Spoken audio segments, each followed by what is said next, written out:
if you've got a set of principles, then, you know, they're not elastic. They are what you believe. And if you believe that life is sacred, if you're going to be consistent, if you've got a whole cloth here, you've got to put this together. You know, if someone was going to want him put to death, we were going to argue for life without the possibility of parole. Shannon was many, many things. She was extremely bright to begin with. Not only was she a very beautiful person to look at, but she was beautiful on the inside. She was so kind and generous and loving and helpful.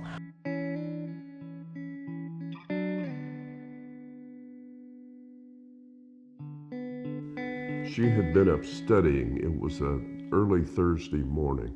The assailant apparently caught her off guard, and she screamed for help as she was being attacked. The next door neighbor heard that. He called 911 and summoned the police. Philadelphia Police 109. Hello, my next door neighbor, I just heard her yelling for help, and What's the address? 251 South 23rd Street. They showed up fairly quickly. They were there within 6 minutes of the 911 call.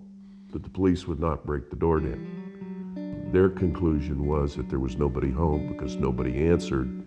Well, she was being strangled to keep her from answering.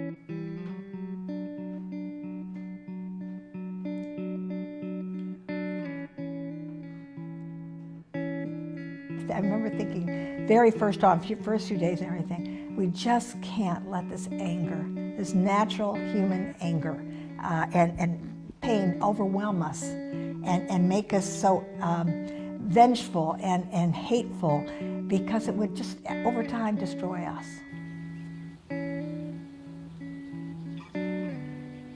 There had been a set of exchanges, public exchanges on the death penalty in general. We had made it very clear early on that we would not support the death penalty in this case.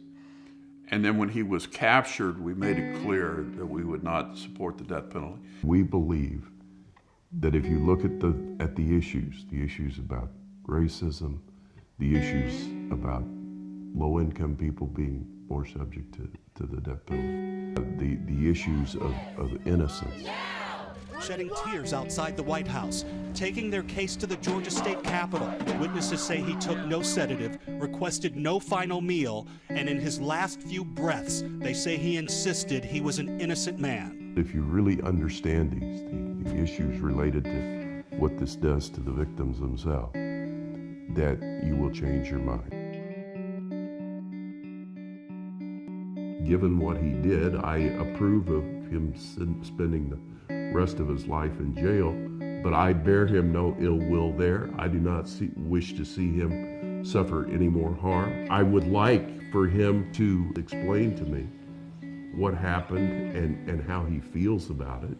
But if he's not comfortable doing that, I can live with that. You know, I've lived with it now for 15 years.